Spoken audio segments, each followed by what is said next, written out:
Hey, how you doing? It's Aaron with Slice's Concession. I'm going to show you how to replace a temp probe on a Crown series. This will be pretty much for any Crown series Taylor. Right now I got a C713, but it'll work on a 717, 723, pretty much anything that has this front touch panel that looks like this. All right, so the first thing you want to do is get this front panel off. To do that, we're just going to loosen this screw here, here, and here. There's going to be three you just loosen here, and you're going to take off this one all the way down and this one all the way down.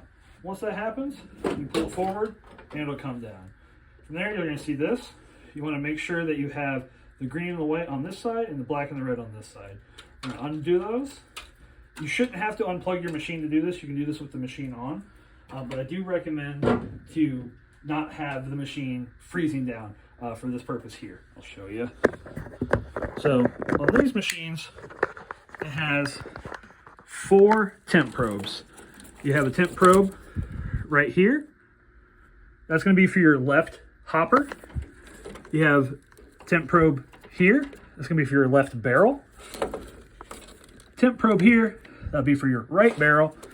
And as you see here, this is a different style temp probe. We're going to be replacing this today. This is going to be your temp probe for your right hopper. All right, let me put this back.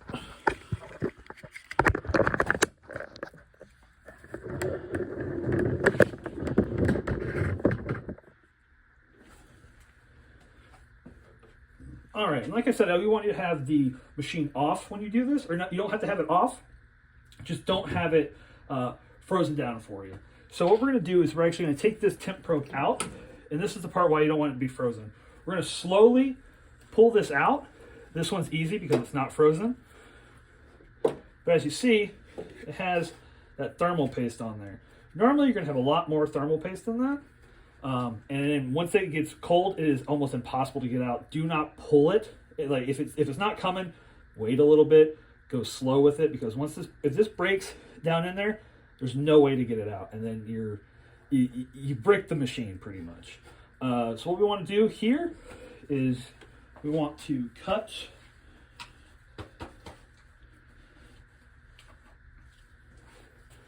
the old temp probe. Throw that away, scrap it, whatever you want. And then we're going to strip out these wires here. So underneath that, you're going to have a yellow and a black. I like to do everything right here instead of feeding the wire all the way back to the main control board. You can do it that way if you want to replace the whole temp probe, but doing it right here is just fine. Splicing it in right here is just fine.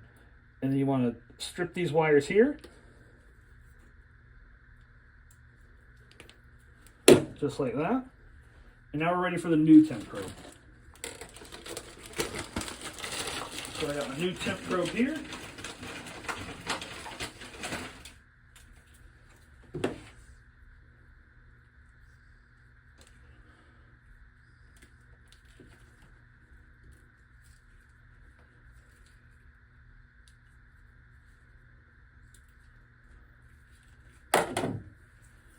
All right, new temp probe here. Now when we put this back in, you also kind of want to go slow, just like how you came out.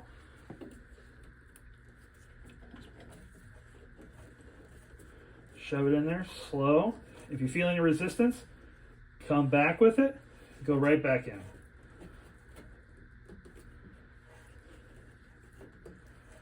I always recommend having gloves just because that thermal paste is a pain.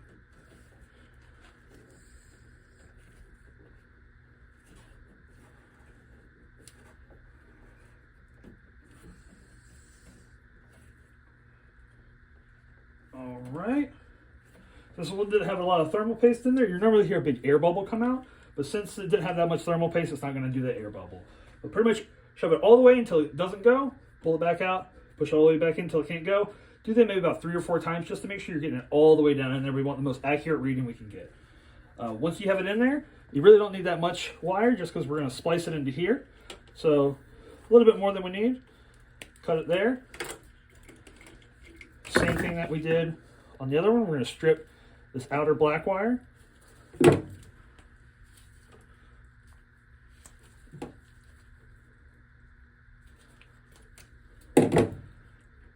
going to have the black and the yellow in here. Strip those.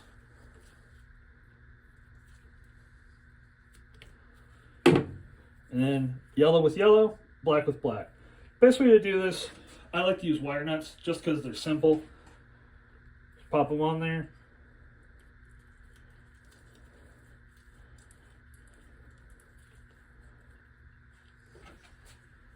You can use quick connects. You can use those little clamp ones you put on there. I don't recommend using just electrical tape, just because electrical tape after a while will fail. It'll come loose. You won't read as accurate anymore. So when that's all in there, shove this back into place.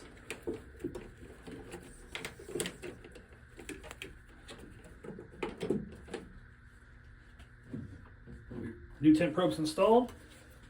Put this back on. Remember, we had the green and the white on this one. Black and red here. And USB on the side here. Goes back in just the way it came out. Up, there's going to be a little groove here. We want to go in there. And it slides in place. Tighten up your screws, and you're all set.